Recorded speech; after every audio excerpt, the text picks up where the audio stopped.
पंकज सेवा तीसरी भगति अमा।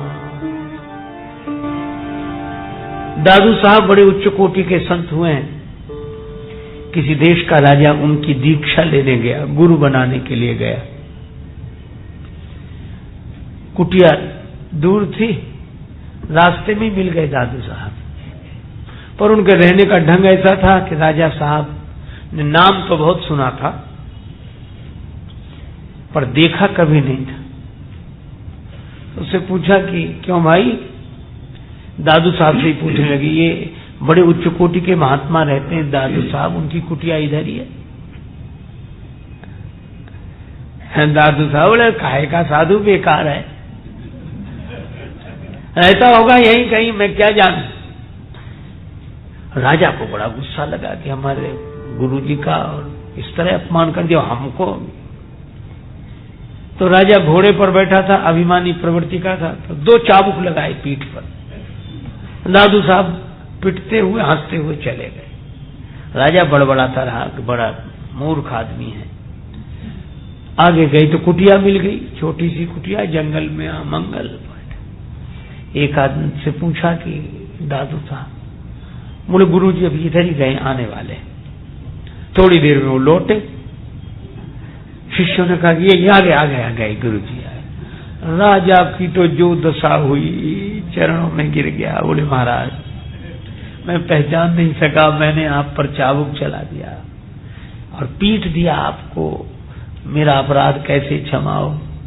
दादू साहब हंसने लगे, कहने लगे अरे भाई मिट्टी की हंडी भी कोई बाजार से लेता तो ठोक बजा कर लेता है, तू तो गुरु बना रहा था, फिर ठोक बजा कर देख लिया ठीक ठाक है कि नहीं।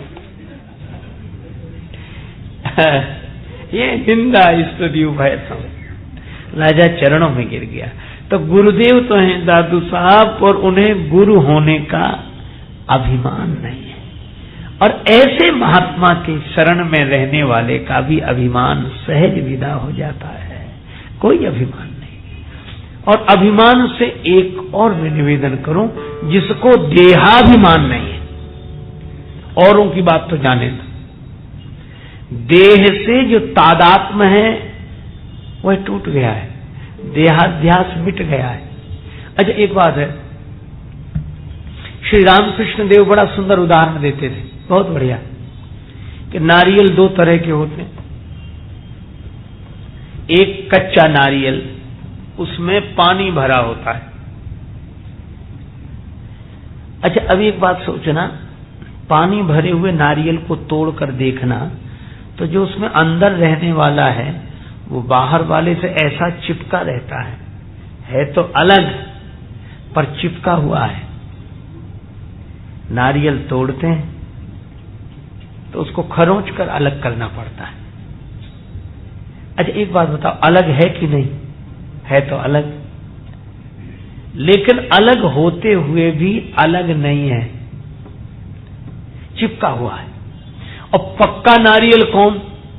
ऐसे बजा कर देखते हैं, जिसके भीतर पानी सूख गया है वह ऐसा पक गया है कि जब नारियल को बजाते हैं तो भीतर वाला अलग बोलता है कि मैं अलग हूं, मैं अलग हूं, मैं अलग हूं। बस यही है,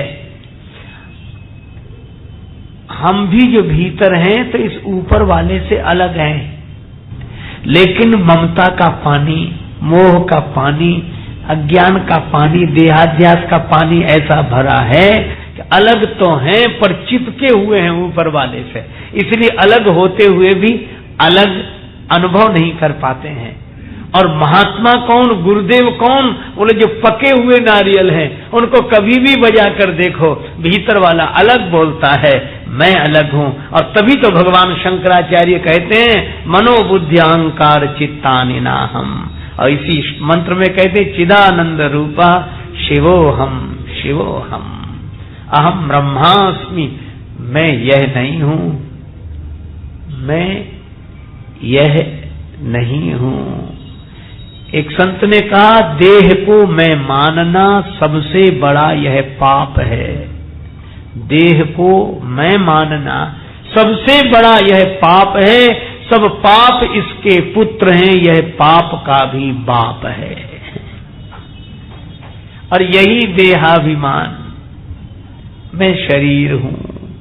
मकान में रहने वाला मकान नहीं होता तो शरीर में रहने वाला शरीर कैसे हो जाएगा?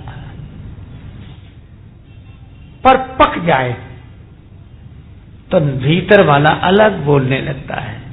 अच्छा, फिर पके हुए नारियल से कोई कितने कहे नहीं नहीं तुम दो नहीं एक ही हो, भीतर वाला अलग नहीं बाहर वाला अलग, एक ही है, एक ही है। पर पका हुआ नारियल, अच्छा नारियल को कोई तोड़ भी दे तो भी भीतर वाला अलग ही निकलेगा कि नहीं?